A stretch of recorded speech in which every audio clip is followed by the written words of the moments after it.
Howdy and welcome. Howdy and welcome. Howdy and welcome to Almost 30 Podcast. Holding your own mic. This is a new level of I like it. Being professional podcasters. I like it. No, it's nice to have the pillow. It's nice. You have to have I feel the pillow. in control. So we're on the move. So normally we record at our studio in Los Angeles that we've been at for a long time. Lindsay lives in Brooklyn. She'll record in New York sometimes. And this week we've met in Austin. We're going to do a members meetup. So Almost 30 has a membership that's really, really beautiful. We bring through some of the best healers, teachers, and leaders to work with our community. We work very intimately with our community. So we're doing a meetup in Austin, which is awesome. And then we're recording with some amazing guests. Yeah, it's the best. I mean, Austin is a little mecca It's right now. Mecca. But it's bordering on for me. I'm like, okay, when is it going to get fucking corny-ish? I know. You know what's the funniest thing in the whole world? So this was years ago. I think in 2020, I was like thinking about moving to Austin. I was like, I'm going to move to Austin. And I think I said something in our Facebook group when we used to have the Facebook group popping. I was like, I'm thinking about moving to Austin. And there was a girl from Austin that did the eye roll emoji. And I said, do you have something you want to say? Pardon? And she's like, everyone's just moving to Austin right now. I was like, you know, this is my group, right? I know. Like, dude, it was so fucking funny. But I think about Respect that. Just me. like the boldness. She's like, eye roll. There's a few. I'm speaking at an event, or not. I'm speaking at an event at the end of the month in Austin. And the people that are facilitating the event, they were like, oh, I thought you lived here. And I was like, no. You could totally, I feel like you could pass as an Austinite, but you're so. I need to be more ripped. I'm a little too soft. Yeah, I feel like everyone here is like 0% body but what fat. we see, like, so we're seeing a lot of like the people on Instagram. Yeah, kind of the burners, like the Yes. Burning Man people here in Austin on Instagram who are totally on tea and like 100%. whatever Peptides else. Peptides. I'm like 0% body fat. 0% body fat. It's definitely like AI generated people. Yeah. Fun to look at. It's amazing. Yeah. We love and respect every single one of them. It's true. To be completely honest. Yeah, it's very true. Today I'm really excited. We have Sah D'Simone on the pod, which is so much fun. I recently was on his show, Spiritually Sassy, talking about my darkness retreat. And it was fun because Sah and I got to really break down just like the illusions we had about each other or the ideas we had about each other. So a lot of you might have the experience where you meet someone and, you know, at first you're like, I don't know, man. You know, This doesn't feel like a fit, doesn't feel like a vibrational match. And I think when we first met years ago, I think it was at a friend's birthday dinner, respected and loved, but like just wasn't like a match at that time. And it's been really beautiful to re-meet in this time where he's going through a lot of grief with the loss of his mother. I'm going through a different grief process at the end of my marriage. And just to kind of come together in more authenticity than I think we were really at before. And I also realized too, any projections that I had about him were probably related to him being so expressed online and me wanting to find a way to feel more expressed online, where I can share very deeply and vulnerably and all that kind of stuff, like the emo writing, whatever. But I feel like it's hard for me to bring through a lot of joy in the way that he does. So I probably had a little bit of shadow where I was like, oh, I wish I could bring through joy like that.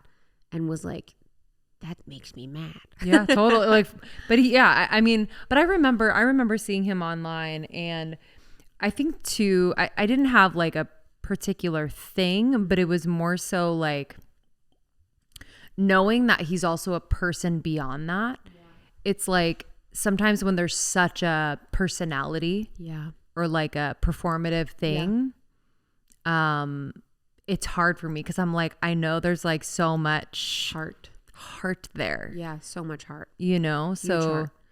And it's really beautiful. Sah does a lot of work with the community. You know, every Friday Sah works with the Home Insecure in Venice and works with homeless youth. And yeah, I was just like, wow, I really respect that, you know, when people can actually be in the work.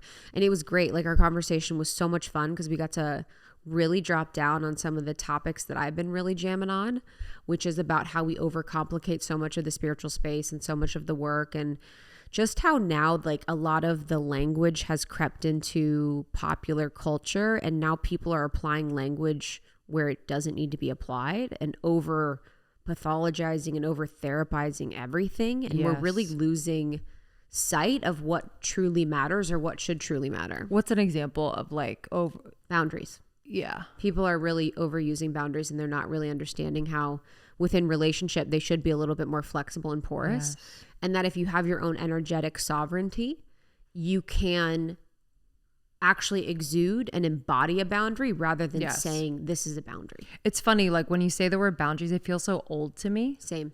I'm like, oh, this is such an old word. But then I'm like, I have to remember that also some people are just finding out about boundaries in therapy and now they have boundaries and they're talking about boundaries. I'm like, oh, there's a point at which, to your point, there's more of an integrated approach and embodiment of it.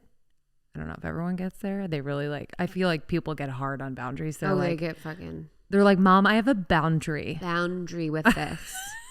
They're like, you're emailing me past 7. This is a boundary that I have. But I also wonder. It's very reactionary. It's very like electric fence vibes.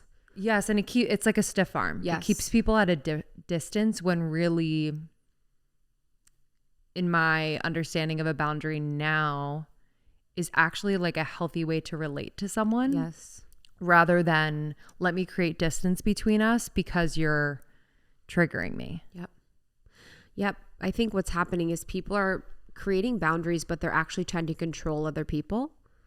When really it should be like, this is how I want you to be with me. This is how I want you to be with me instead of this is how I want you to be. So it's like, you can't, do this thing. I have a boundary. So it's actually putting it on the other person to not engage with them in a specific way. But it really should just be like, I'm communicating a need or desire to you about how you can actually be with me to feel more intimate with me. Yeah. And, I've realized over time that the most powerful people that I know have amazing, pristine boundaries, but they don't need to say them. Yeah. I can think about my dear friend, Debbie. That bitch has the best boundaries of anybody that I know, and it's not spoken. Mm-hmm. It's a self-worth so great that you can only respond in a way of matching the respect that she has for herself. Yeah.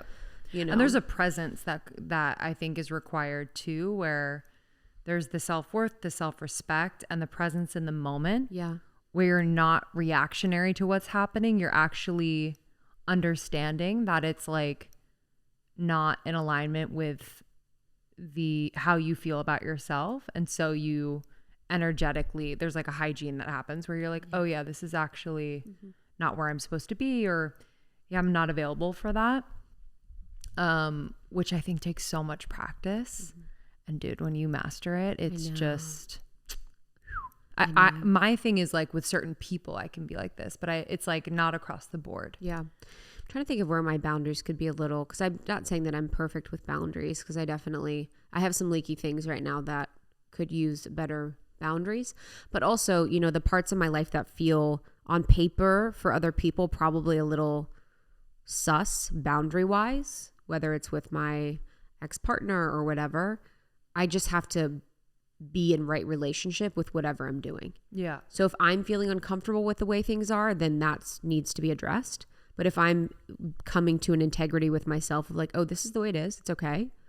We could move and shift and shake, then that's really what's most important. But yeah, we got to jam on that, and really like the process of how can we really be with how we feel, be with who we are, where we are, and being more present to what we're feeling and our emotions, and really allowing it to move through our body. In Sah's work, it really is about having tea with the demons, facing those parts of you, the shadow parts of you, and really learning to love and integrate those parts of you. So I really appreciate his work because it is not, super out there. It's not the super galactic. It's the very earthbound, 3D focused, grounded view of how we can really learn to love ourselves and embody the truest nature of who we are. And I think in what I'm seeing kind of at a high level with like the healing space and self-development is like this need to tackle it now and do it almost like fast and furious. And like what I've seen in his work is that there is like a reverence for like what might feel like a stall or a stuckness or like just a messiness that actually is probably the most important part for you to be present for, and it might take a bit. You know, I think people get instant gratification with most things that they interact with, or instant like validation.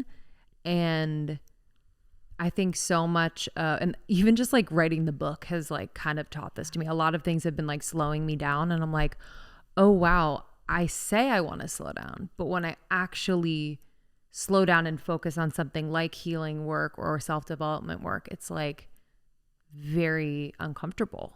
It's like, no, we want to get to the other side so we can keep it moving. But his work is so beautiful in the embodiment of that period and not wishing it away. Mm-hmm. Yeah, I'm excited for you to listen because I think this will give you a different perspective on healing and the healing space and the process of supporting yourself through grief and trauma. And Sah is really someone that does a lot of trauma-informed spirituality. He's an artist. He's an author. He's creator of the Somatic Activated Healing method. He has Spiritually Sassy, the podcast, which I was on, that I mentioned. He's doing a retreat in Ibiza in November. I'm doing one in October, the same spot, Six Senses Ibiza. So we're both doing beautiful retreats in Ibiza later in the year, which is going to be so nice. So also just noting that I have my retreat happening in Ibiza for empaths. It's called the True Essence Retreat. And it's really about coming to the wholeness, to the truest version of you through internal family systems, energetic work, empath work. We might do some archetype work with tarot, but it's going to be really, really powerful. So it's Krista.com for that. It's ITSKRISTA. I've had so many people reach out about the retreat, about just wanting to like be in a beautiful retreat type setting. Like people are seeking, and I think people are ready. People are ready to travel. People are ready to kind of be in community and be in these more focused places, you know, where they can actually safely and be supported in doing this type of work. So, yeah. And Ibiza is like such a powerful place. It's such a beautiful, feminine, spiritual place that I've felt better than I've felt most places in the world. It is one of the most heart-centered, kind, ooey gooey, just beautiful places. And so to have that met with the Six Senses vibe, which is beautiful, amazing, healthy food, this like gorgeous aesthetic right on the water. Like that's the thing is for this retreat, you know, I wanted it to be up to my standards. Like the way that I travel is so luxurious and gorgeous. That's how I spend my money. That's how I spend my time. That's one of my biggest priorities. So bringing that experience through to people had to happen. And I didn't want to do it at any place that didn't feel like it was up to my standards of a place that I would want to go and spend my time and spend, you know, just all the money that we work so hard to earn. So I'm really looking forward to this, the True Essence Retreat. And Sah's is going to be a little bit later. So hopefully we can reconnect in Ibiza, which will be nice. So guys, enjoy this one. If you're new to Almost 30, welcome. I'm so grateful you're here. We do podcasts every week on spirituality, health, and wellness. We have over 600 episodes. We are people that really love to be curious about life and keep an open mind about most things. So about everything. So Sah D'Simone, it's SAHDSIMONE on Instagram. And then it's sahdsimone.com. Thank you so much, Sah. It was such a beautiful time with you. I'm so grateful to be in your orbit. And I love you guys. Love you guys. We'll see you on the other side. See you soon. This episode is brought to you by BetterHelp. I went to a friend's birthday party last night and she walks up to me and says, "There's something different about you. You feel like you've unlocked a new level." And I said, "I just had the best session at therapy ever." I have been going to therapy for the past 3 years now, regularly. Lindsay started before me, so she was the one that was trailblazing in the space. And let me tell you, of all the work I've done, of all the retreats I've done, of all the coaching I've done, of every single thing I've done in this space, therapy has changed me the most. I went to therapy on Saturday, didn't really know what to talk about, didn't really know why I was there. Sometimes it feels like you're like, what am I working on right now? And I had the most profound session. So Lindsay and I, at Almost 30, we've been working with BetterHelp for years now. I highly recommend BetterHelp as a way to support you in therapy, to find an affordable and accessible way. Every one of my friends uses BetterHelp. My sister has really been impacted positively by her experience with BetterHelp. And I really love that I can change my appointments in the app I can easily communicate with my therapist to check in, and I can just have it be a part of my life that feels really, really easy. BetterHelp has been a sponsor of this show for years, and we are so grateful to them. So you can find more balance with BetterHelp. You can go to betterhelp.com/almost30 and get 10% off your first month. That's BetterHelp, HELP.com/almost30 to get 10% off your first month. Find more balance by using betterhelp.com/almost30 and get 10% off your first month. Lindsay and I just got back from a writer's retreat in Hudson Valley, New York. We were needing to be super focused and creative and inspired.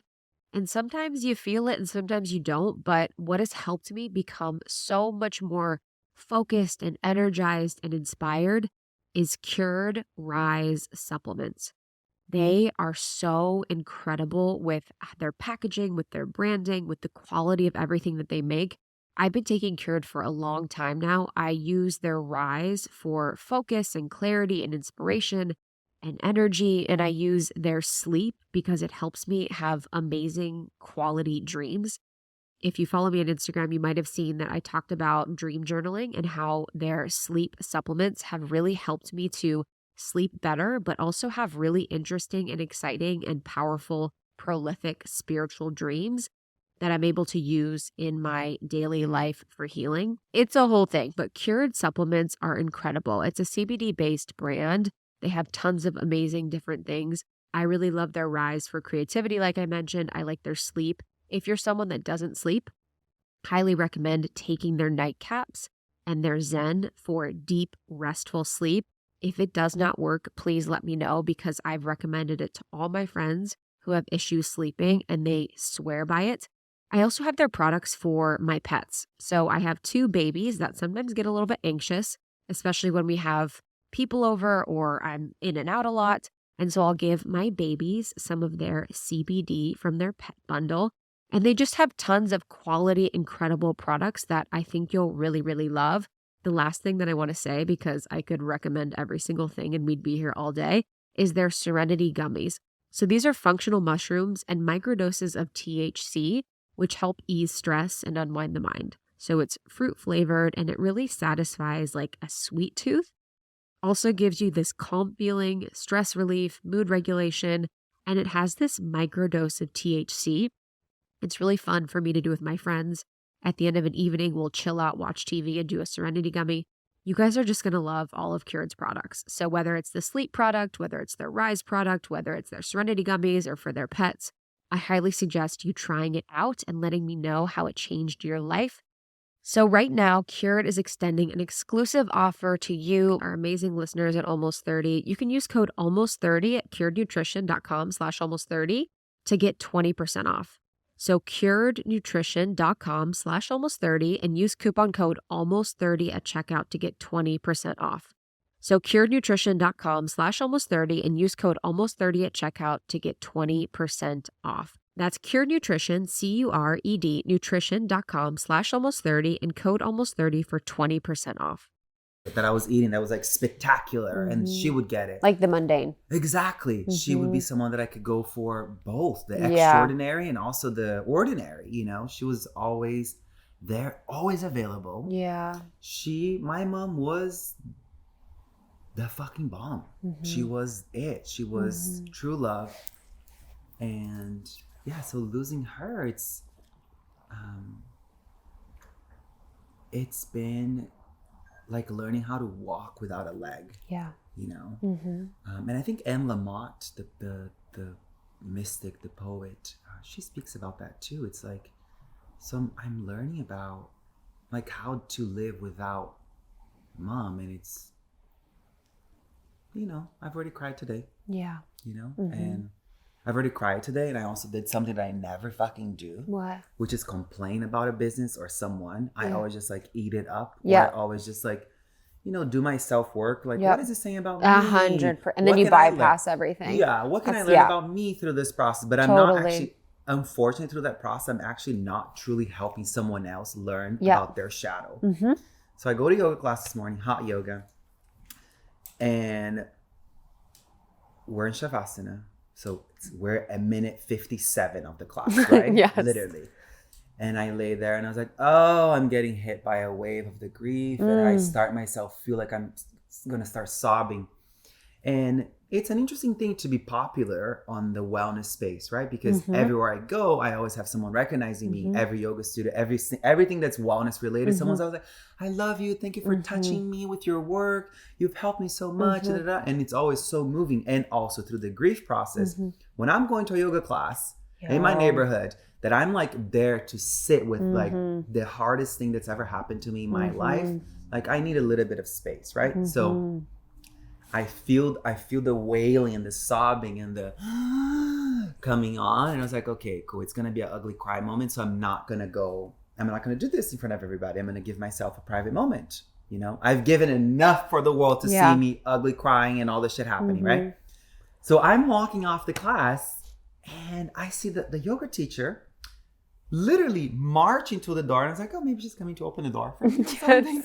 Shit, little did I know this bitch was about to like fry my ass. She was like, you can't leave during Shavasana. And she said it with such a tone.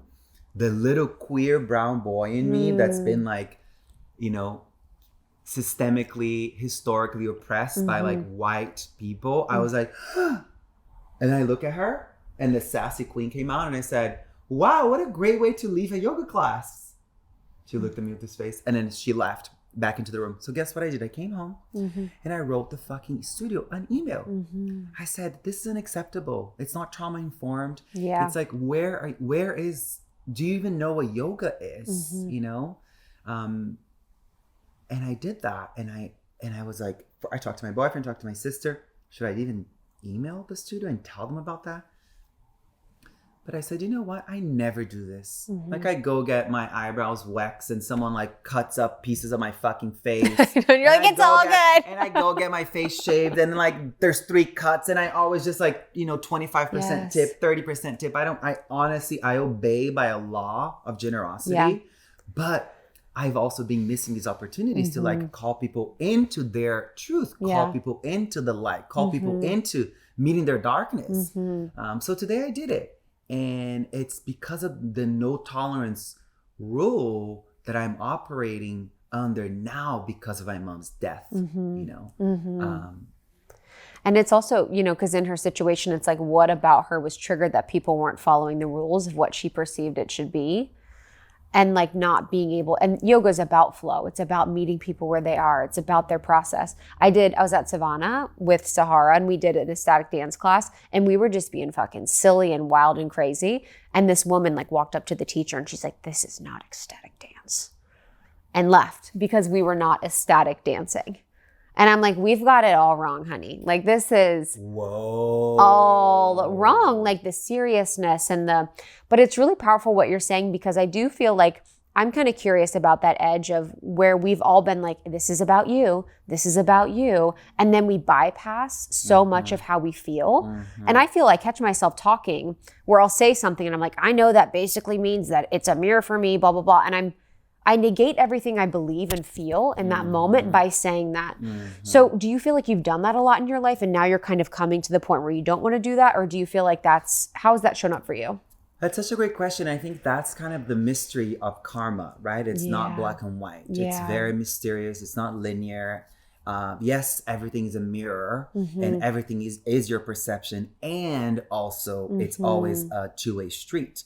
We don't exist from our own side. We don't exist independently of others. We are relationship. We are relational beings. And that's not just because I want to be your friend and I want to belong and I want to be part of a group and I want to have a partner, whatever. It's the relational aspect of it shows up in this need for connection, physical, biological, but I'm actually talking about the relational aspect that our minds are wired, our emotions are wired, you know? So I think yes, we can always learn from every little experience, and yes, everything is showing us a part of our minds. And sometimes a bitch better fucking be told that she can't come for someone who is in a deep grief process. She's not trauma informed, and what I mean by she didn't open the door and look at my literally teary eyes and my quivering lips and actually see that I was like trembling and barely picking myself up to walk out of that room. Where's your trauma informed? Where's your empathy? Where's the empathy that is the gateway to compassion in that moment? Like you didn't lift your hand to say, hey, what's going on? I'm sorry. Hey, by the way, my dear, we really can't have people walking out during Shavasana because it disrupts the class. I hope you, first of all, maybe a trauma-informed care would be, is everything okay? You know, you're leaving the last few minutes. Like nothing. She just came at me with this authoritative thing that I see a lot in this sort of spiritual wellness space of like, I'm now empowered. I get to tell you how I feel and I need to be heard. Yes. I need to be heard. My voice matters. My truth. My truth. This is my truth. Oh my God. Exactly. This is my truth. Boundaries. This is the boundary I have. Yes. My whole thing now, literally, me and my friend Joey were laughing. Hold my hand. Thank you. Oh my God. Thank you. Me and one of my best friends, Joey, were laughing, and he's talking about someone, and he's like, and then she said, blah, blah. I was like, then the bitch said, this is a boundary. And he's like, yes. I'm like, I cannot with the overuse or the exact, like people are not using boundaries in the right way. It is like, no, people are saying this is a boundary to like have their way in something or have it be a non-negotiable, not a conversation. Yeah. Like, yeah. I well, first of all, thank you. This episode's fuck boundaries. Literally, because I think people have used boundaries as a way to not get to know themselves. Yes. As a way to bypass their shadow, as a way to never invite their demons in for tea, as a way to stay locked up in their glass tower, and as a way to actually, control and manipulate. I say to people, like, you can only claim a boundary once you've gotten to know yourself. If you're learning your boundaries through a podcast, through an Instagram, a TikTok, through your therapist, whatever it is, if someone outside is telling you what a boundary should be, then you're bypassing your whole shit. You're not looking inside to get to know what it is. I mean, continue, because I completely agree. So what do you see people doing right now? And how could they work to really understand the boundaries that they personally have? I think first of all, like take an inventory of like what triggers you, and then see if what triggers you is I mean, like it's layered, right? So getting to know our inner world and saying, I don't hang out with these people because I don't hang out with her or them or him or whatever because they bring this up. They trigger me, and when they trigger me, I think about this and I feel like this, and when I feel and think about this, I say and do these things. Like before you set a boundary, like think about the chain of events that take place inside of you when you're triggered. I feel this way, I think this way, therefore I speak about this and I act in this way.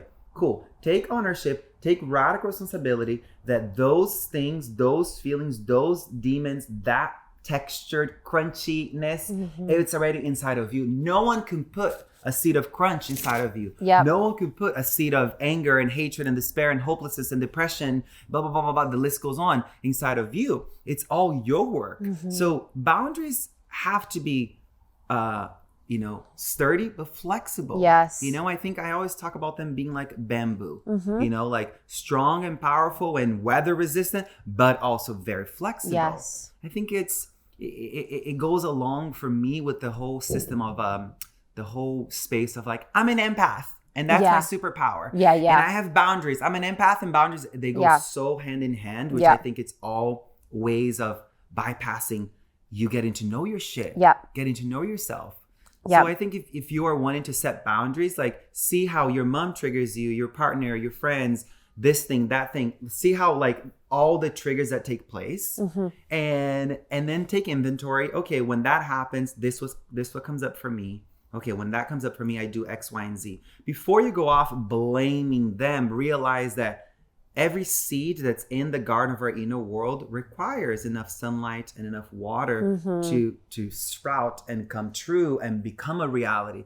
And that person may be just showing you with a little bit of water to the seed that's inside of you, something that you're unwilling to look at. So thank you for triggering the fuck out of me. Instead of me saying, I won't do that, you're not getting to know your shit. And the entire purpose of healing is to meet your shadow. It's just to integrate the aspects of you that you to have hate. more wholeness. Yeah, wholeness. Mm-hmm. So It's just control and it's bypass. And like, even example, there was a girl that messaged me the other day. She's like, in our space. And I didn't reply for a few days. Or like maybe even a week. It kind of missed. And I then replied and she's like, oh, hey girl, like, no, I respect your boundary. I'm like, I just didn't reply.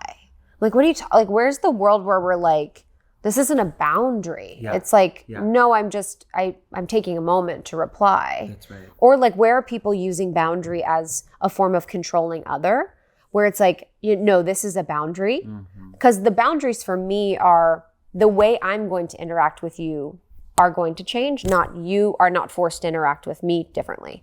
I will change. So if I don't want to hang out past 8, I'm going to say, hey, that doesn't feel good to hang out past 8, whatever that is. But I'm not asking you to change. And I think so many people want the world to change for them, but they don't want to change for the world. So they don't want to look at themselves. They don't want to understand themselves. They don't want to like really get to know what that is there. And now basically boundary is that word where I'm just like, we can't even really use it anymore because it's so misused.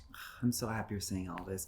And I want to say this with just a little like side note. Yes. When we have been violated, assaulted, deeply hurt, all the capital T trauma experiences that really makes us feel like completely discombobulated, having boundaries to create a safe environment for you to find your center, for you to like meet yourself again, for you to come back into your body, then yes. If your boundaries are helping you to come back into your body, yes. But if your boundaries are keeping you in this like conceptual, efforty thinking your way out of your suffering, then no, girl, don't do it. It's you're bypassing the true work. Yep. So if it's going to create the environment for safety where healing can happen, do it. Yeah. And then at some point you got to test. Okay, cool. I've had these boundaries. That means I'm not the sort of outer boundaries, right? Not you having this kind of diligent self-respect to stop certain behavior, right? That's a self-boundary. But the outer boundaries will be like, I don't hang out with these people. I don't see that person. I don't talk to these people when they say this. Like all the kind of outer boundaries that we see out in the world. Test your material. If you said no to all of this and you said, I can't do any of that because that's a boundary. And then you have gone into a place of self-reflection, of self-revelation, of embodiment, and you have actualized the things that you said, those boundaries will help you actualize, then now test. Is it embodied? It can only be embodied in relationship. So you can't say, I'm more compassionate, I'm kinder, more forgiving, I'm more patient. And then you go out to hang out with the people who triggered you in the past and you have no patience for them. You have no forgiveness for them. You have no kindness for them. So it's not embodied, So it's a very, it's very outside of the scope of being relational. And true healing is only when we can experience in a way that's beneficial for all people. Does that make sense? Yeah. And I think for the empath thing, I think people use it as a way to like claim victim.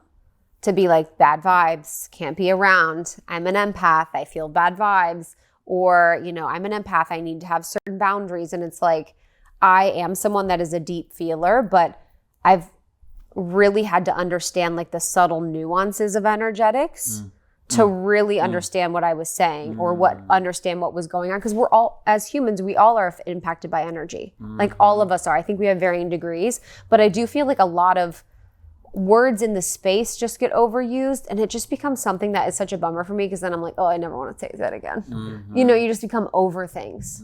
You're like, I'm done, I'm over it. But for people and they're bypassing, I guess, what would you say to them? Like, how can they recognize when they're bypassing? What are some signs? When they're constantly blaming the world for how they feel. That's like the number one thing. It's like if your entire vocabulary and your inner vocabulary, it's all about blaming the world, then you're massively bypassing looking inside. Because it's let every experience be the gateway for you to get to know yourself. And don't get me wrong, before we got on the record, we were saying like, sometimes I just want to sit around and eat the fucking cookie and just watch 4 episodes of whatever the fuck. Because we don't want to be like in this constant state of self-revelation. It's exhausted to be a mystic. It's fucking exhausting. Dude. But it's the only thing I want to do. Yeah. It's the only thing that helps me to come alive. And in the empath thing too, I just want to say, it's important that we are recognizing that our empathy is not a superpower. Our empathy is a basic human quality. Now, compassion is a superpower. You got to change your vocabulary there. To say you feel the feels of everybody and you go into a place and you feel the vibes, whatever, like that's a basic human quality. Yeah. You know, that's not a superpower. However, there is varying degrees. Some people have, you know, they can feel the pain of someone that on the other side of the world. They can feel the pain of the entire world. They can feel the pain of their neighborhood. They can feel the pain of their having a dinner party, and they can actually tune into every person. Like there's varying degrees. However, if you call yourself a mystic, if you call yourself someone on the healing, the spiritual transformational path, it's important that you are always alchemizing, transmuting, having this capacity to feel the feelings of other people. And if it sticks, if it lingers in your system, it's because it's called forth your own shit. So that's when you got to do the alchemical work. That's when you got to breathe, meditate, pray, chant, dance, do all the fucking things. So you can be like, oh, wow, me feeling their anxiety called my own anxiety. So therefore I have to like work with my anxiety. And a lot of the times it's like, oh my God, I don't want to be around any of these people because they're so anxious, they're so depressed, they're so this, they're so that. And it's like, no, what they're doing is calling you to meet a part of you that you're unwilling to name and be with and integrate. So that's the empath thing that we need to then utilize that to go into compassion. Compassion is two sides, self-compassion and outer compassion, or inner compassion or outer compassion, you know? That's what we need to do. It's like, if you're picking up that they are in a spiral, if you're picking up that they are in a moment of dissociation, disconnected, not in their body, instead of you doing the thing that we do so often, punish people for not being in their bodies, punish people for not being present, punish people for multitasking their way through life, punish people for creating a trail of chaos. Instead of you doing that, you felt their anxiety and now I feel my own anxiety. Yes, that's right. See if you can, in that same breath, use your tools, go into your spiritual fanny pack, work through your own anxiety, and in that same breath, reach out. How can I help? You know, this is where we draw the line between personal development and mysticism, personal development and spirituality. Personal development is very much about me, mine, I. Yeah. Boundaries, empath, get away from me. I need to go into my own little glass tower to heal. Liberation work is like, okay, in the same breath, or spiritual work, it's in the same breath. I'm feeling your pain. I'm noticing that you're discombobulated. I'm noticing that you're triggered. And that called forth my own triggers. That called forth my own discombobulation, my own crunchiness. Okay, cool. I've got work to do right now for this to come up and out. And as it comes up and out, we allow the self-revelation, the mysticism, our capacity to transform what is in that moment and still offer a hand. You know, I think we have to arrive at a place where we're able to, you know, care for the other the ways that we would care for ourselves. That is the common denominator in every major ancient tradition. It's compassion is the common denominator. If you're not caring for other people as a way to care for yourself, then you're missing the plot. You know, service is the gateway to God. Go to every religion, honey, literally. And I went on a fucking rant there, but I think it was necessary. It was a good one. We've been like, we were like grief, and then we're like fucking boundaries, like whatever. Compassion's also the choice. Empathy could be unconscious, you know, like it's kind of what happens naturally among humans. Compassion's like, I'm going to choose. Oh shit, that's so, you know, it's active. Like there's such a difference with so many things where it's like, what can you choose to do or be or engage in? And sometimes you might not be able to engage in it. That's fine. Right. You might not have the capacity, but that's a whole thing. This episode is brought to you by IQ Bar. You can get 20% off every IQ Bar product plus free shipping when you text ALMOST to 64000. That's 20% off every IQ Bar product plus free shipping when you text ALMOST to 64,000. So I am someone that loves bars. I am a huge bar fan. I have been forever. It helps me as someone who's plant-based get a lot more protein. It's easy on the go. I can pack it in my bag, and they're honestly just freaking delicious. But I realized over the years that not all bars are created equal. So when you're shopping for bars, just some things to look out for is the sugar content, because a lot of times these bars are just candy bars in disguise.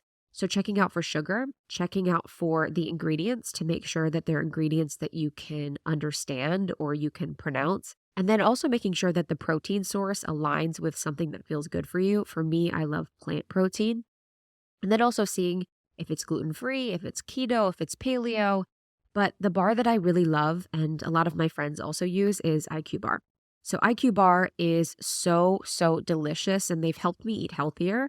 And it's a really, truly healthy protein bar. It's packed with plant protein, which I'm a protein girly now. I am really focused on having more protein in my diet, which makes it really easy when it's so delicious. It also has brain nutrients, which helps me stay focused during the day, and fiber, which helps me stay full, because a lot of other bars that don't have fiber, I still feel hungry after I have them. And it's next to no sugar. So if you listen to the podcast and you listen to our episodes with my friend Jessie of the Glucose Goddess, you know that having little to no sugar is really important. So it's next to no sugar and net carbs in the bar. It's super diet friendly with no weird ingredients. It doesn't matter if you're keto, if you're vegan, if you're paleo. It's gluten, soy, GMO free. IQ Bar is a perfect, delicious fit. Me and Lindsay really love the banana nut bar. When we were recently on a trip together, we split the banana nut bars because we couldn't just let each of us have one. The fruit bars actually from IQ Bar are incredible. I'm not usually a fruit bar girl. I'm like a peanut butter chocolatey girly, but the fruit bars are so bomb. So I love the banana nut. I love the blueberry. I love the lemon blueberry. But you cannot go wrong with an almond butter chip or a toasted coconut chip. I mean, please, I want to grab some now. Okay, let's get you 20% off. You're going to love it. So that's 20% off IQ Bar. Text almost to 64,000. It's really easy on your phone. Just text 64,000, text the word almost, and get 20% off any IQ Bar, and tell me which one that you love. Something I realized in my time in the health and wellness space, being here for about 10 years now, is that not all probiotics are created equal. There are some very wackadoodle probiotics out there. And for a while, I was sort of intimidated from stepping into the probiotic world because there was so much information. There's so many different strains and types, until I found Seed. So Seed is a brand that I love, use, and trust. So many people that I look up to, so many of my friends use, love, and trust. And it is so incredible. What I love about them is that the benefits go beyond just the gut. The strains specifically in Seed help support digestive health, your gut barrier integrity, your gut immune function, your cardiovascular health, your dermatological health, your micronutrient synthesis. So I'm pooping very regularly, which is amazing. My skin looks better than ever. I haven't been sick in a very, very long time.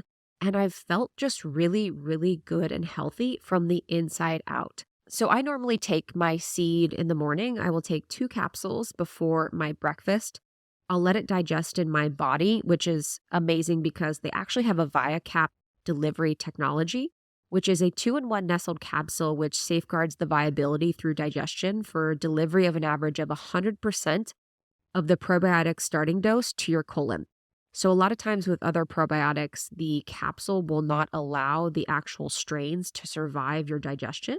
So you're sort of losing money. So it's amazing that Seed actually has strains that survive digestion. So I'll take my 2 capsules right with my breakfast and I'm good to go for the day. I've supported so much of my body in so many different ways with this amazing probiotic. Seed is also glyphosate-free, sesame-free, vegan, gluten, dairy-free, soy-free, coin-free. It has no binders, no preservatives, nut-free, shellfish-free, and is Prop 65 compliant. So they are just the standard of probiotics that everyone should try. I'm excited for you to get your hands on Seed for you to try, and you can get 30% off your first month of Seed now, which is pretty incredible. Like most supplements, you're going to want to take it for a few months before you see any benefits, so highly recommend you start with a subscription. So 30% off your first month of Seed you can use code almost30 at seed.com/almost30. So that's almost30 at seed.com/almost30. That's almost30 at seed.com/almost30 to start your subscription for Seed's DS1 Daily Symbiotic today. Seed.com/almost30 and use code almost30 to cut through the gut health noise and support your body today. I do want to talk a little bit about the grief because I know that's so present for you. Yeah. And what is something that you've learned about grief that you didn't expect? I mean, I think the main thing is that we're always grieving, right? Because life is a losing game.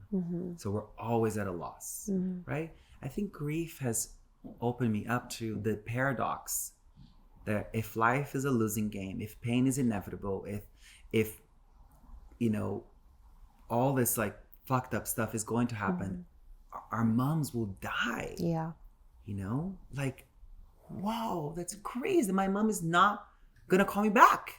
She's not gonna surprise me in a trip to LA or to wherever I am. She's not gonna, you know, answer my FaceTime when I really want. She's just not at a retreat that she's busy, you know. She's not in a vacation that she's gonna come back.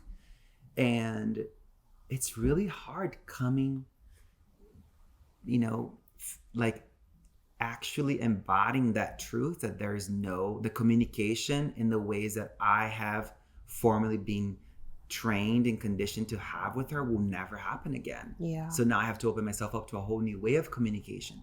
But to go back to the point that I was formulating here, it's like to live with the severity and the profundity of the grief that I have now, but for everyone in the varying degrees of grief, it allows us to be in paradox, which I think it's something that our society doesn't have. I can be miserable and also inspired. Yeah. I can be grieving and also see beauty, you know? And that's something I shared. It's, my mom is in a coffin, right?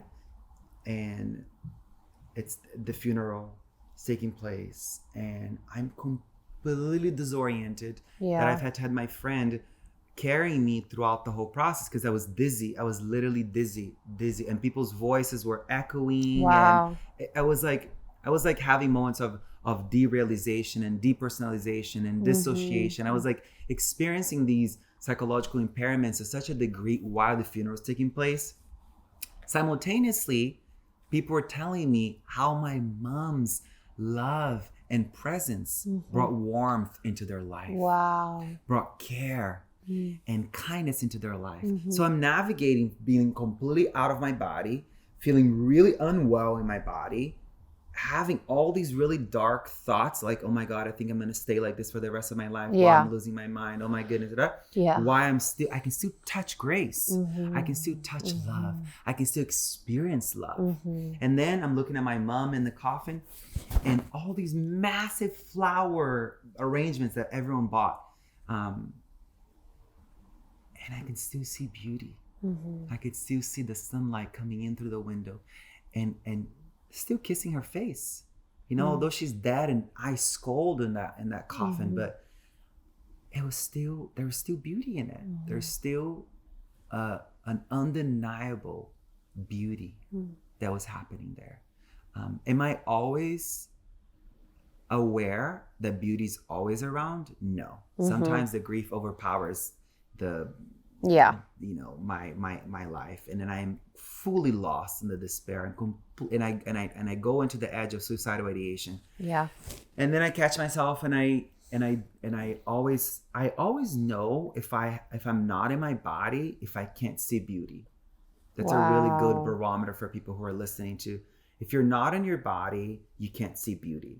If you are in your body, you will always be able to see some degree of beauty, even in the most horrific places. Even if you are in a hospital, even if you are, you know, crossing a river into your place of refuge that you're running away from your country, whatever. I'm thinking about people who are currently, you know, having to migrate because of all the things that are happening all over the world.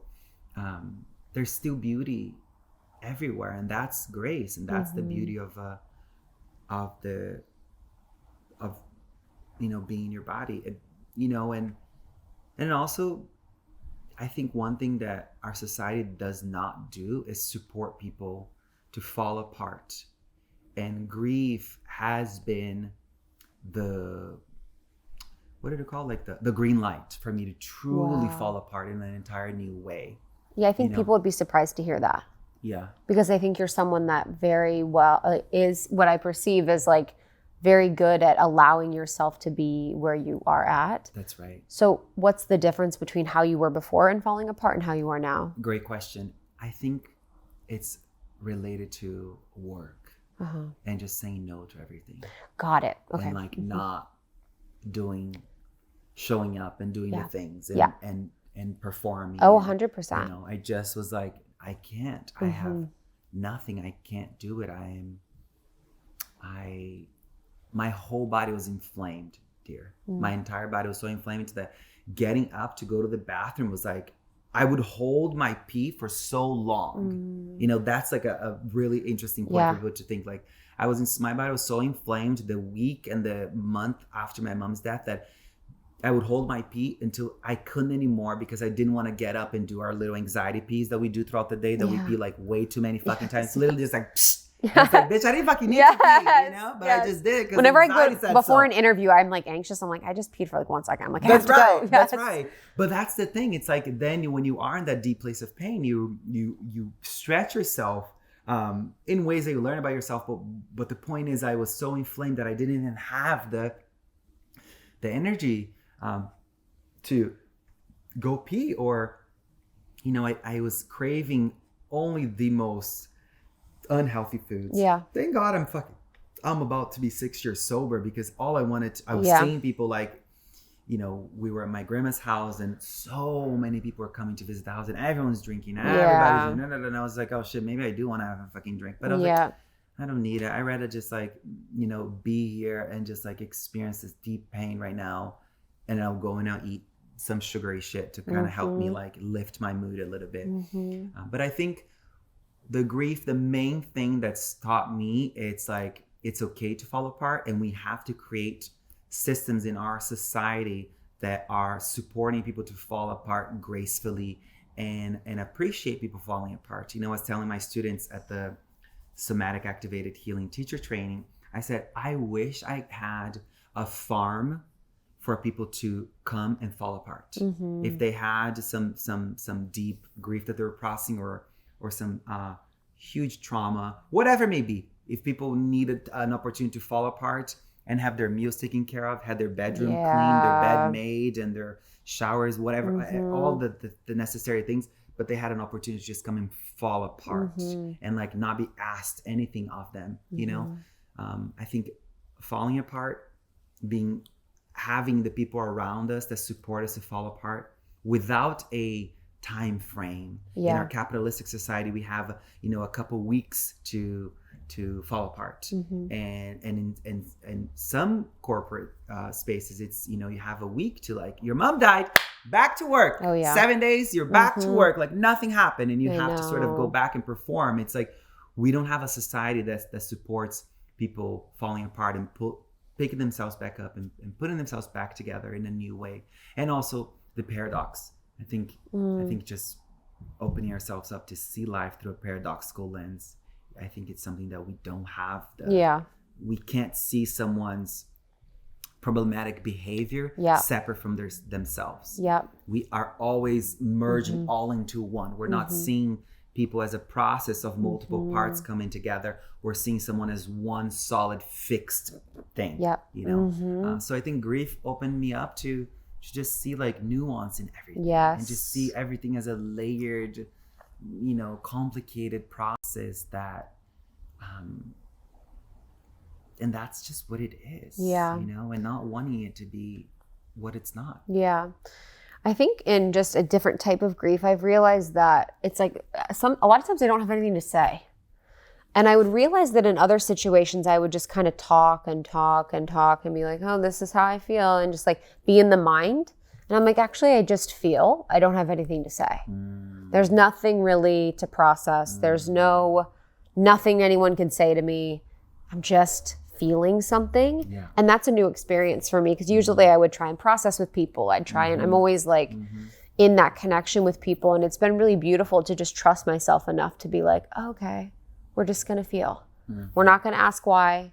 We're not going to try and figure out what it is. Like in the morning, I've been crying in the morning a good amount when I listen to gospel, and I'll just be crying, and I'm just like, I'm so grateful that I have the tools now to understand and just let myself cry and not be like, why are you crying? What was that about? Oh, I saw this thing that reminded me of this thing. And that's, and just like, cause then I'm out of the heart again and I'm back in the mind, trying to understand and intellectualize and, you know, just be like, have the story about it and all those things.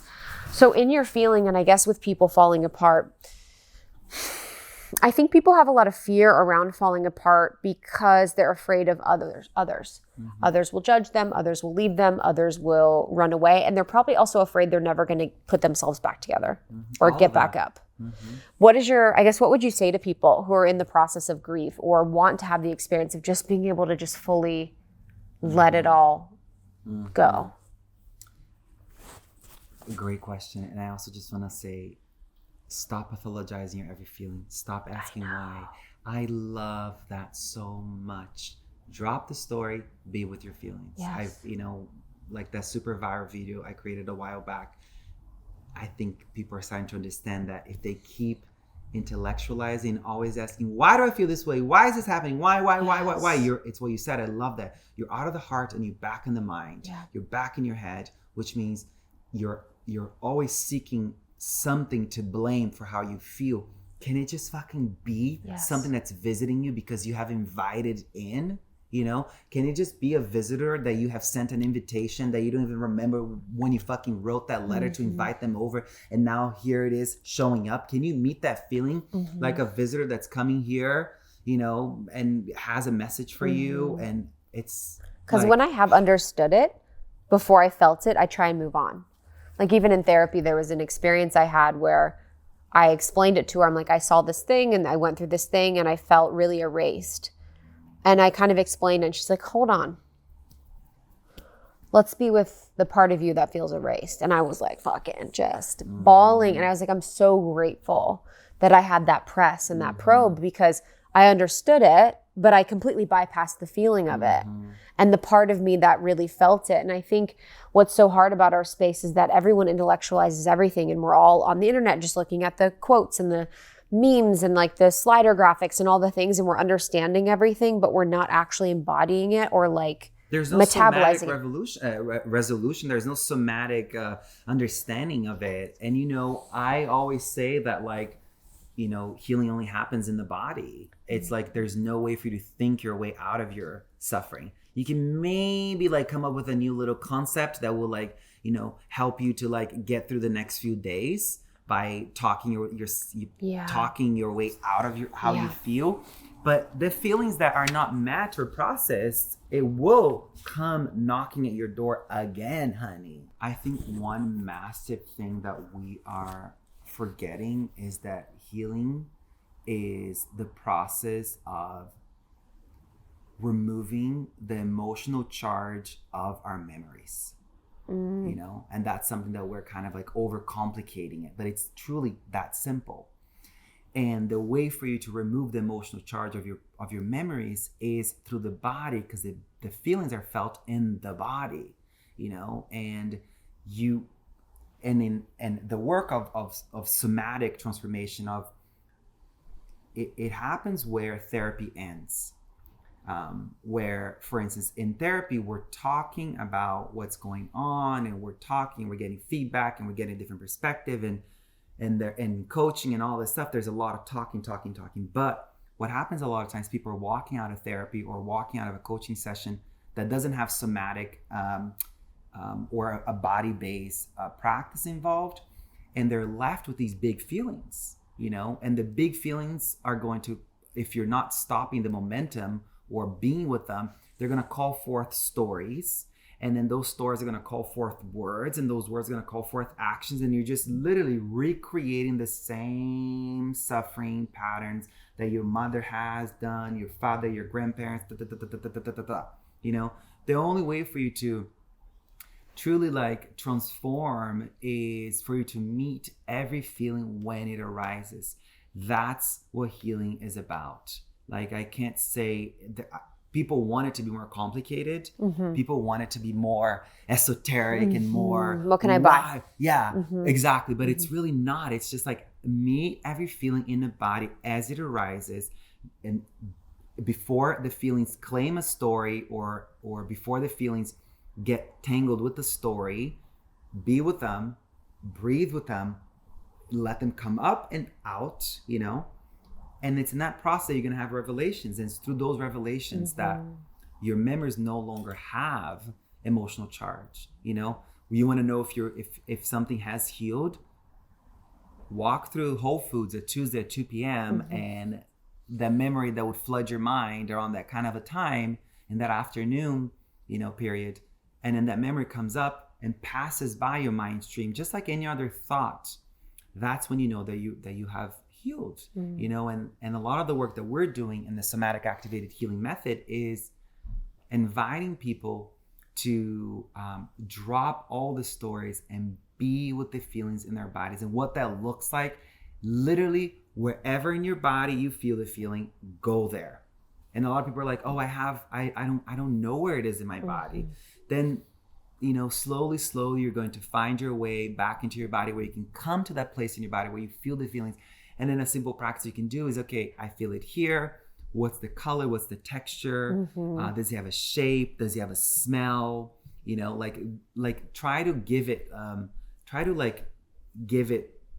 as much language as you can. And through that process, you're coming back into your body. Even by working through the process I'm guiding you through, you're already coming into your body. And then what's going to happen is, by bringing your awareness to the place in your body, awareness itself has a quality of warmth. What happens when things are with warmth? Changes, right? Fire changes things. Warmth in a pile of compost. Yeah, warmth is an alchemical quality. When you put warmth, this is our little body. Yeah, exactly. When you put warmth right on your belly. Exactly. For me, it's usually like left or chest. You know, sometimes it's the back of my neck. Bring your awareness there. Awareness is the quality of warmth. Everything changes in the face of warmth. And then by being with it, you're going to notice that it will change. I'm not saying that it will come up and out and will change for the better. No, but something will happen, you know? And that's something that will happen is in that process of you meeting any feeling that comes to your body. When it comes right in that moment, the charge that you have with the traumatic memories will start to dissolve. It's not that you have to say, I want to heal this thing that happened to me at that age. It's like, yeah, you can work on that sort of specific direction, but it doesn't have to work that way. If you're meeting the anger and the despair and the hopelessness and the guilt and the shame and the blame in your body as it arises, regardless if the feeling came up and it has nothing to do with what's happening in the outer world. I think a lot of people think that it's necessary that you're healing that one memory, that one trauma, that one pain point. Because that's the story. Yeah. Yeah. But it's not how it is. Oh my God, I know. You don't it's need to actually do wild. It. Yeah. And then I've had that happen where I have the idea of the one memory, the one thing, and then I have the actual true memory and I'm like, no, that's silly. This is intense enough. Yeah. And this has been qualified by others as traumatic. Ooh. Yes. Ooh. So I'll be like, oh yeah, this would be capital T based on this. So you should focus on this. But then something will come up where it's like, actually it was just you in the car and they said this thing. And you're like, what? No. That's right. That's so huge. I love that. It's like, it's been categorized by others as capital T. Yep. So focus on that, right? Yep. But the thing about it is, it's like, we don't have to go to specific stories to heal the specific feelings. You're being visited by shame and guilt and hopelessness and despair and all the things that you don't like about yourself. You're being met with them regularly. You know, they're coming to visit you when your barista doesn't make your cappuccino hot enough. It's coming up for you right there. When you're driving and you know your partner wants the windows down but you want the AC, it's showing up there. So there's no need to call forth the capital T memory to work with the capital T qualified feelings. No, it's just meet what's coming up as it's coming up, and then notice how it starts to change. All of a sudden, something beautiful will happen. You're going to look at yourself in a mirror, and you're going to have that moment of self-reflection, or that memory that we have deemed as like the worst, that pain point in our lives as the worst. It will visit you, and it won't have an emotional charge. Yes. Your body won't go rigid, inflamed. Your mind won't go into that really dark, sticky place. It's just going to come up and pass by. And that is what the path is about. And then, of course, there's all these, wild things that come up from there. But I think we are in a world that people are just trying to feel good, and instead of realizing that liberation isn't about feeling good or peak experiences or orgasmic experience or ecstatic experiences or beauty, or I want to hear nice things, taste nice things, see nice things. It's like there's this insatiable desire to always be going from one thing to the next to make me feel a certain way. That's not liberation. That's not what I teach. It's not what you teach. You know what I mean? It's like not, addiction. Yeah. And that's, I think, a lot about, because we're so addicted to dopamine from our phones and from our food and from all of these things. It's now translating to our life, where we're looking for the dopamine in everything. And whether, even like you'll look at modern dating, it's like people are just looking for these things from other people, and it's like next, all of it's like that hungry ghost. That's right. That we all have, which is so wild. Y'all, I am so excited to share the hair care brand I've been loving with you, because I feel like it took me forever to find a clean ingredient hair brand, and one that helped my hair grow, one that has amazing branding, that smells really good, that has a variety of products, that actually works. For so long, I had clean beauty products and ingredients, but I never felt like the hair care was up to par. It left my hair feeling sticky and weird and dry and all of these things until Vegamour. I have been loving using Vegamour. I have visibly thicker, fuller, shinier, longer hair without all the harsh ingredients. All Vegamour products are 100% cruelty-free and are never formulated with potentially harmful chemicals like parabens or hormones. So when we think about our skin, it actually absorbs whatever we're putting on it. So we need to be mindful about our hair care. We can affect our hormones from the hair care products we're using. And also, it is so important for me particularly to have cruelty-free beauty, skincare, and hair care products. There is absolutely no reason why we should be animal testing anything on animals, and especially for our hair. And Vegamour, you guys, has made my hair feel absolutely amazing. It's taken me forever to find an amazing brand like this, and I'm so excited for you to try Vegamour. And the key really is consistency. So for your routine, for the most beautiful, healthy looking hair, I use Vegamour every single day. I use their Grow Serum on my scalp as soon as I get out of the shower. So I use their Grow Shampoo, Grow Conditioner. I use their mask as well, their moisture mask, sometimes once a week.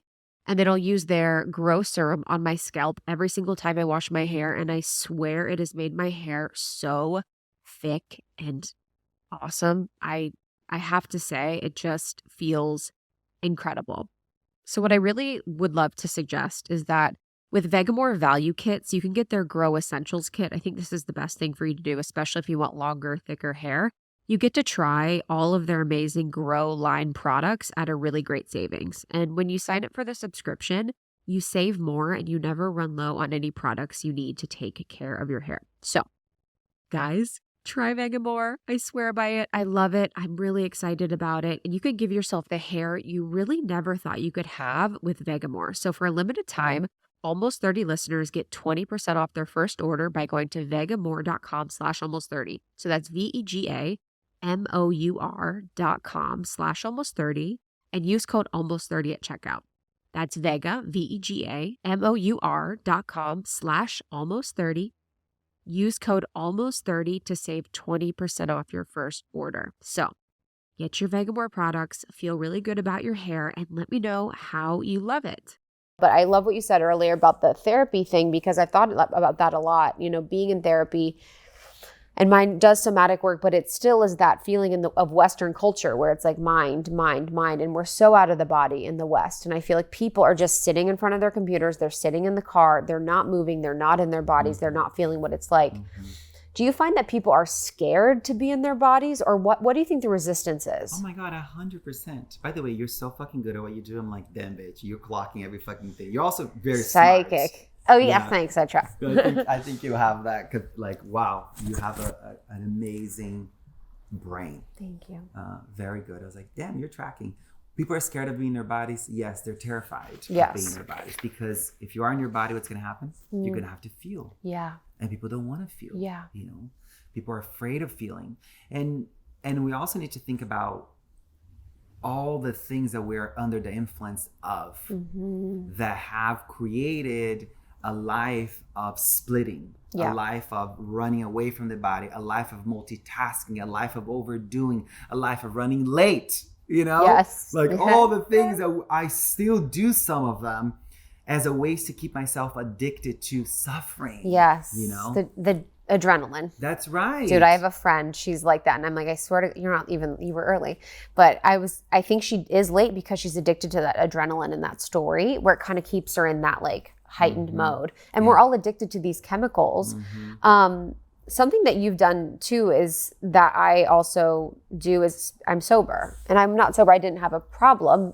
I guess, I don't know what qualifies a problem, but being sober has been really powerful because it has helped me be more in the body. Because then, really, when I was drinking, it was like, ooh, I'm hanging out here. It's a hovering life. It's hovering. You don't even, no one is home. You see me and no one is home. That's right. It's like, and I would see my friends too. And you're like, we're all out to lunch. Yeah. And it would almost be time travel.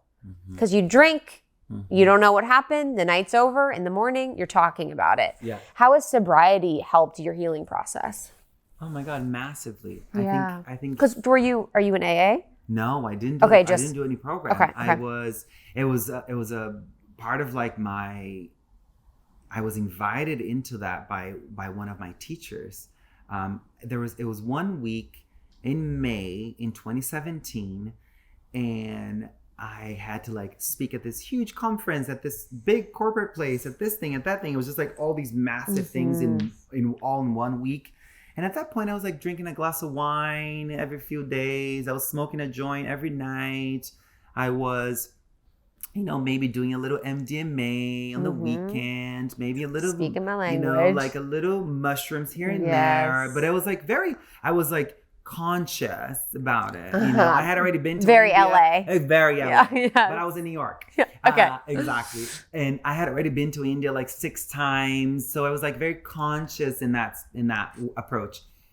And then I was talking to one of my mentors, and she said, look, if you teach any of these people from a place of, even if it's just a little bit of a fog in your words, and they take your advice and they practice, and whatever and they practice what you told them to do, and because you're fogged, then their approach to their practice is fogged, and they're creating more fog in the world. You don't want that karma, girl. Wow. And I was like, oh shit. Okay. And it was just like I heard those words and I never went back. Yeah. I never went back. But look, I have had a problem. I smoked crack when I was 14. Wow. I have done pretty much everything under the sun. But in 2012, when I left the fashion industry and I had my first big level of awakening through a massive rock bottom, and I started to cut back. But the thing that was always a culprit for me, that was always like sneak up, it was like, have a beer, smoke a joint, it's fine, So I think in New York it's very, what do you mean? I find here's way easier. Being in New York, not being on substances was hard. How? Yeah, exactly. I remember being there being like, I love it. And I'm like, literally, I'm like, I love this place. Exactly. Cracked out. Yeah, exactly. Yeah. So you left before the rock bottom or after? I left. When was the rock bottom? It was November 22nd, 2012. Yeah. How do you remember the day? Because I was bought out of the company that I had started with 2 friends. Wow. So it was a massive Behind your back? Mm-hmm. Wow. It was a massive heartbreak. It was something that I overheard through the fucking window. Like, it doesn't make sense how I heard the thing. So it was like, oh shit. And the heartbreak of that was so massive. And it just kept compounding because I really wanted to stay in fashion. I really wanted to keep working in fashion. I thought I had it all figured out, honey. I was 24. Yo, I was on bitch. Forbes. It was like young creative director. I was like doing this, all these celebrities, all this. I was like doing all kinds of crazy epic shit, you know? So I thought I had it sorted. Wow. And then when that happened, I still was like, okay, cool. I can leave this magazine. I can find another, you know, job in the fashion industry. And I kept reaching out to people, and no. The only interview that I got was to become the creative director of Nasty Gal. Mm-hmm. And you know, full circle, I have come to meet Sophia. Yeah. And have come to like guide her in meditation, which has been like an amazing thing that I was like, and I told her that. And it was like so crazy, like full circle coming together. But I ended up not you know, being qualified for the job or whatever. Anyways, didn't happen. But that propelled me to start seeking. And the first question I remember putting on Google was like, what does it mean to be happy? What is happiness? Wow. You know, how do I heal depression? How do I heal addiction? You know, I just started like looking at the things and being like, why can I not sleep at night? Like, why is my mind always active with really negative things? I started to question things, and that's what kind of like opened me up to then go to India and start the process of really getting to know myself, you know. And with that shift in identity, you lost friends. What was that like? What was that like? Awful. Yeah. Awful, you know.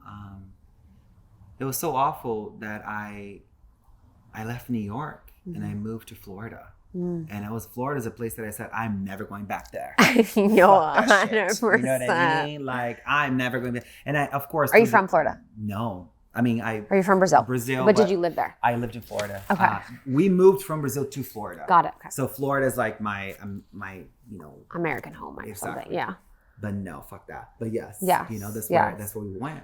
So I think that's a huge thing that I see in the spiritual community is people are unwilling.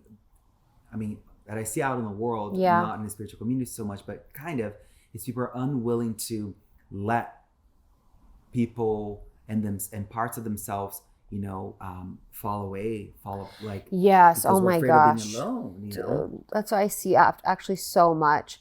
And that was the thing that I really struggled with. I remember when I first moved from New York, I lived in New York for a little bit, to LA, just feeling so much shame because I was like, I should have the same 4 best friends as I did when I was 10, right? Like, especially as a woman, I'm like, okay, we're supposed to have the same 4 best friends for my whole life, and we're supposed to go through every chapter together, and feeling like I was bad because I had various friendships over my life and various different seasons. Yeah. And when I started loosening the grip on my relationships was when I could actually have true relationships, because so many of them, I was like, I'm holding on because I feel like I'm bad if we're not best friends. I feel like if everyone sees that we're not going to be friends, they're going to think I'm this person. They're going to think I'm this person. And I wasn't in true relationships with people that were aligned with me at the moment. And now I'm just so much more fluid about my friendships. It's like, if I have me all the time, I actually don't need, you know, because before I'm like, I need you, I need you, I need you, I need you. I need everyone to hold me down. And now that it's, I'm with me, I can have more fluidity. Oh, you're showing up for me right now. I'm going to love you because you're showing up for me right now. I can be more with it. But people do hold on to relationships for a long time. And I think especially when you have a huge identity shift, it can be scary to lose your identity, your job, your career, your home, and then your friends. I mean, that's a lot. It's terrifying. And also it is unfortunately a prerequisite for liberation. Yeah. I can't let people not hear the truth. Yeah. You know? How many times have we died in our path of liberation? Yeah. And shit, as far as I'm concerned, I died this morning once, you know? So, I mean, what can I say about that? I think there is the same way you're seeking friends who are in the spiritual path.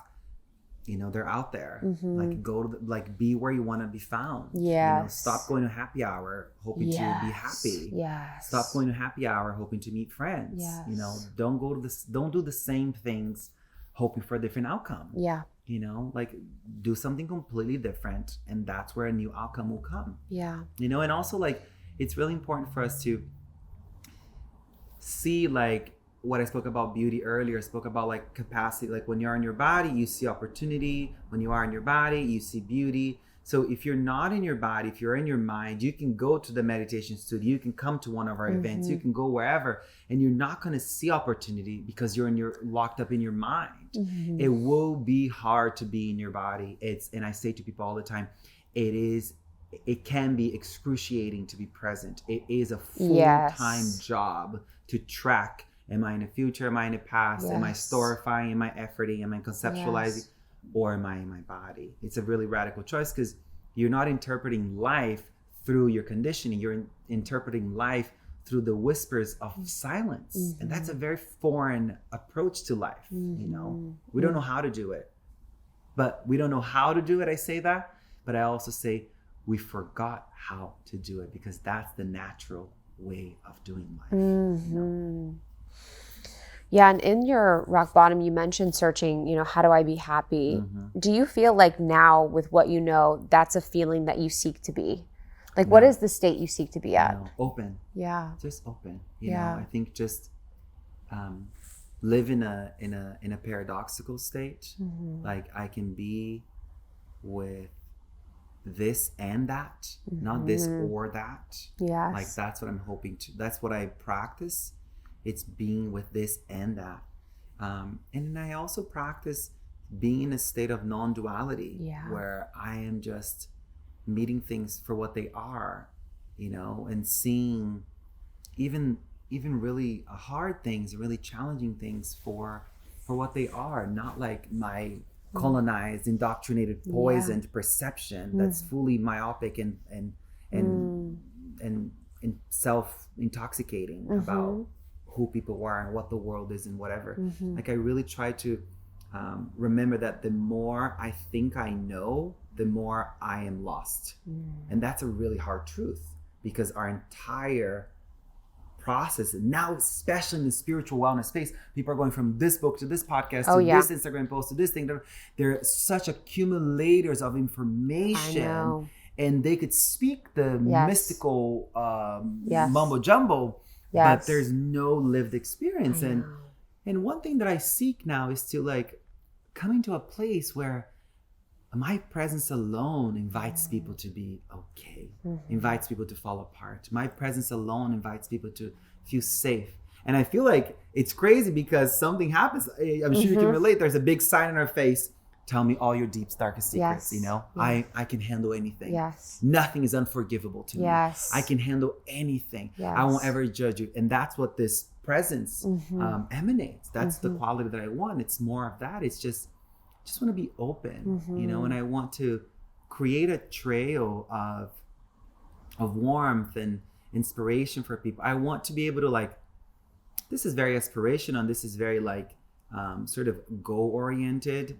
It can have a texture of capitalism in this statement, but being at my mom's funeral and hearing over 200 people say to me, my brother, my sister, your mom really was the embodiment of love.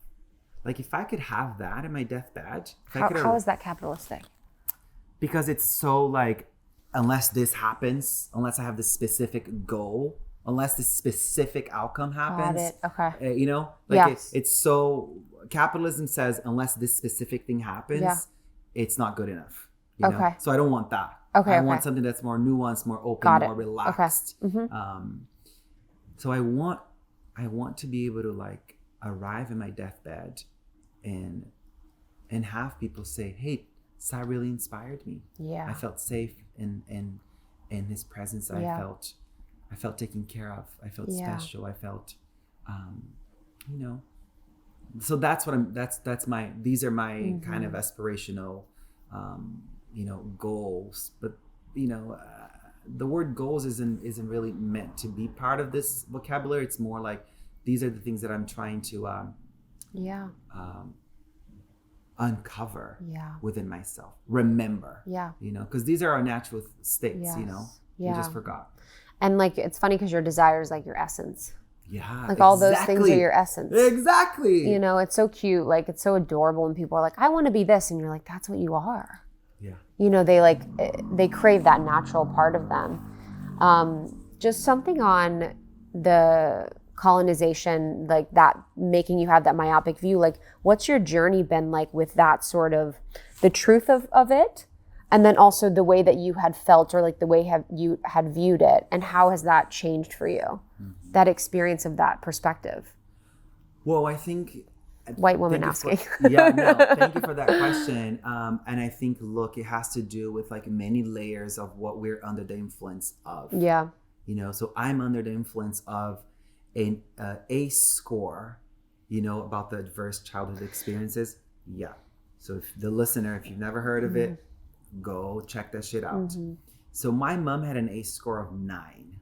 There's 10 questions. Okay. So you get the depth of her excruciating trauma. Yeah. So each of the questions is like a question that would relate to a specific trauma. You can have a 9, you can have a score out of 10. So the higher you score, the more traumatic your childhood was. Exactly. And then the ACE study was created out of what they figured out with the ACE score is that trauma, childhood trauma leads to psychological and physiological impairments. Yeah, and physical probably. Yeah. Psychological, physical. Yeah.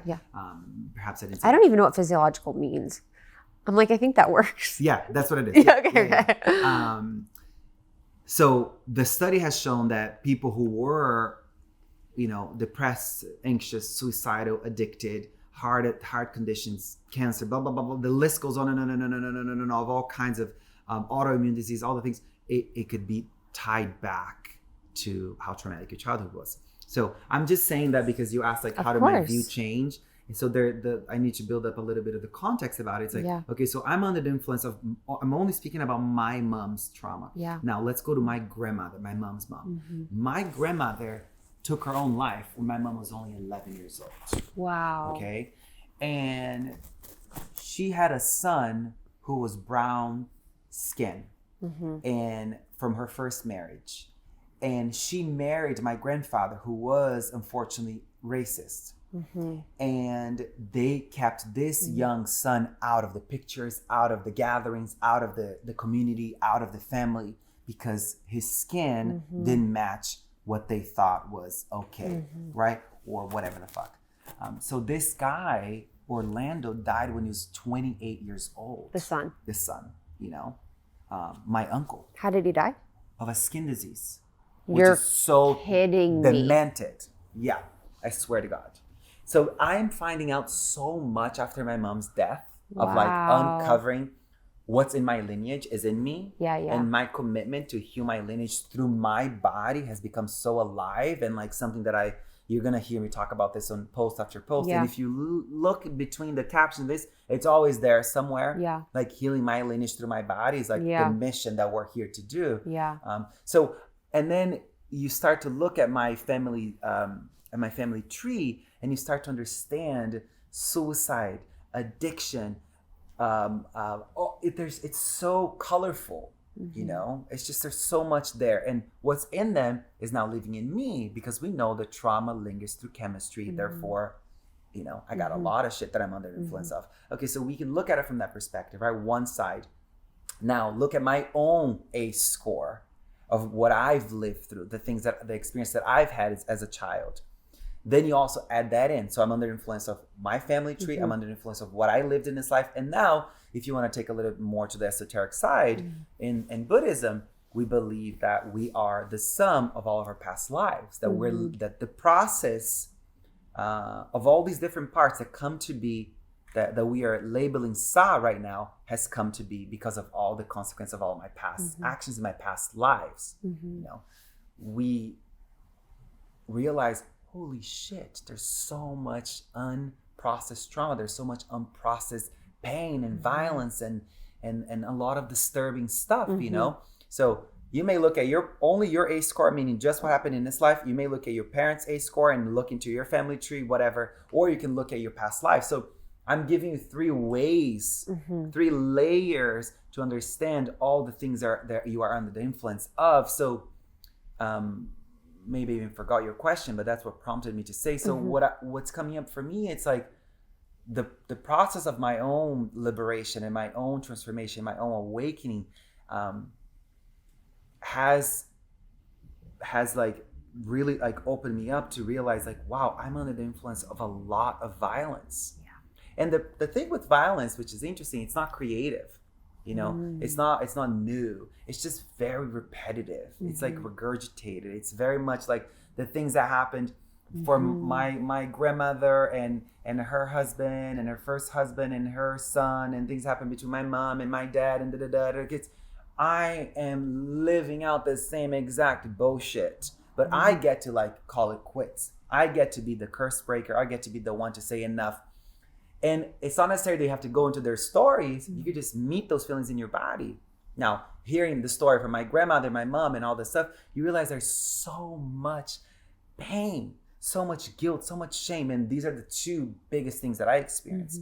I have felt that when I had my big awakening in Nepal during a 30-day silent retreat, what came up for me there was I have always felt that I was fundamentally flawed, that I was fundamentally broken, that I was fundamentally a bad person. And if I'm bad, then I should be punished, right? And I could punish myself enough to become good. And this is what the industrial prison, the you know. And a lot of Catholicism, Christianity, like... Oh my God, a lot of the Abrahamic the original religions. sin. Yeah, exactly. Yeah, we all have a lot of that, I feel like. And then look at our prison system. Yeah. Look at our punitive justice system. Yeah. The more we punish someone, the more they're going to become good. And if they're good, we let them back in. Yeah. And that is just flawed, faulty, a lie. It's not the pathway to God, liberation, the Buddha, enlightenment, nirvana, whatever the fuck you want to call it. It's not. The path to it is through restoration, you know? So my own restoration process started with realizing that the shame that my mom, my grandmother, my past lives that I experienced in this life, all of it is something that's available to me right here, right now, for me to feel and be with it. You know, so the transformation is happening as I'm, you know, driving to fucking Air One to get an overpriced fucking smoothie, you know, that's when it happens. And I could like be with it before I drink the sweetness of the smoothie, because that's going to change my state. Yes. Or I can stay in my car, be with that feeling, say, thank you for visiting me. You're a visitor from the beyond, right? As the queer mystic Rumi has said. The poem that I'm paraphrasing is called The Guest House. Read it. Like, everyone go look into it. It's profound. But I can be with that feeling in the car before I go in there to down that sweet smoothie. And I can be with the feeling. And one affirmation that I always say to people is like, I face you or recognize you, and I allow you to pass through me and over me. I allow you to pass through me and over me. And bringing the warmth of your awareness to that feeling, and then bringing in the mind style of approaching with words, right? So the affirmation, like 5 times out of 10, you're going to get a transformation, a little glimpse of something changing inside of you. And then have the smoothie to celebrate that you did the fucking work, not the other way around, honey. Yeah. You know, you want to smoke a cigarette? Be with the feeling first. Yes. Then you smoke that fucking cigarette, bitch, you know? But don't do it before. Because you'll just do it's like, how are you? And I'll do that with food, where I'm like, okay, I'm feeling something. But it's the consciousness that's able to break and give you the moments between, where you're like, okay, feel the thing. And when I was in the darkness, which we'll talk about on your show, was like that having food there, it wasn't fasted or anything, was like so important in the grieving, because it was the grieving, the feeling, the emotion. And then it's like the nourishment of the body, you know, like the comfort, like the warm soup, like the actual physical act of like nourishing and loving my body after I'd done all of that work is so important. Yes, absolutely. And then here's just a simple little thing for people to think about too. If I don't want to recreate the trail of suffering that has been perpetuated and poisoned in my family tree, if you want to start breaking that, it's as simple as before you drink the smoothie and you feel the big feelings, be with the feelings and then drink the smoothie. Yeah. If you drink the smoothie before you are, yes. if you drink the smoothie to change your state, what happens? The cycle of suffering that's been poisoned in your family tree will continue to live on. Yep. You know? And the food sugar will change your brain state. So you're not going to feel it anyways, you know, but yeah, it's so easy in those moments. And I think a lot of people are afraid to get over that hump of like, whoa, you know, that, because there is like a precipice where you're like, is this ever going to end? Oh my God, I'm so scared. I think for me, when I had that come, it's like, I need someone. Like what I thought, you know, before I've done more work was like, I thought I needed someone right away. But oftentimes if I would need someone, that soothing, you know, component or that connection, that would often stop me from actually feeling, you know, because you like talk to someone or something, and then you're in the mind again. And then you're like distracted. Out of the body. It's wonderful to be out of the body. I'm being funny, everyone. It's like, it's not. It's not. But it's so soothing. Yes. You know? Yeah. Wow. So if you were to talk to yourself before your mother had passed, before you had known about any of this, like what would you say? What would I say? Everything's going to be okay, you know? And don't be afraid of things being okay. I think that's a huge thing. It's like we realize when we start doing this work that life changes, you know? And then we have like an okayness about life. And then we start to be scared of it.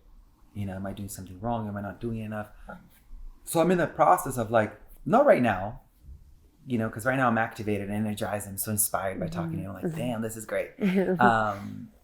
But mostly what's arriving for me now, it's like being okay with being okay. Being okay with being okay. It's like stop being scared when things are okay. Stop questioning oh my when God. things are okay. You know, and like, That's and I think that's a huge thing that I was always like, I must be doing something wrong. Something is missing. What am I not seeing? What am I not doing? You know, I feel like one thing that I would tell myself, that thanks for that question, it's like worrying is not your identity. Yeah. And that is huge because I feel like we build our identities around our worries. And then if we're not worried, who are we? Or do we even exist? And then you open yourself up to interconnectedness, to the central mind, to unity consciousness. You realize you kind of go into the more esoteric, mystical states and of awakening. But first, you got to sort of decolonize your desperation and addiction to worrying, you know? And then once you do that, and I'm saying once you do that, I'm fucking telling myself that shit, you know? Once we do that, then we can arrive at a place of just being, it's settling into like, it's okay that things are okay right now, you know? And every season will change. Yeah. You know? Beautiful. This has been so much fun. So grateful. You just went in. Yeah, thank you for coming. Oh my God, I'm so grateful I got you in this portal moment too. You. I really appreciate it, and I'm excited to share this with our audience. So thank you. Love you guys. Thank you so much, Sah. Again, that was Sah D'Simone. It's SahDsimone. And if you are new to Almost 30, you got a whole catalog of episodes. So please take your time, intuitively peruse the catalog. Go to almost30.com. You can learn more about Krista and myself and our story, the community, and you can join us in the membership, which is a place where Krista and I get to really deeply and intimately connect with you every single month in workshops and live hangs. And we have resources for you really to support you in your growth where you are. And it's a place you'll have a lot of fun. So check it out, almost30.com. Almost 30 podcast on Instagram. Almost 30 podcast on TikTok, baby. We love you. Thank you for being a part of our lives. We'll see you on the next one. Bye. Bye.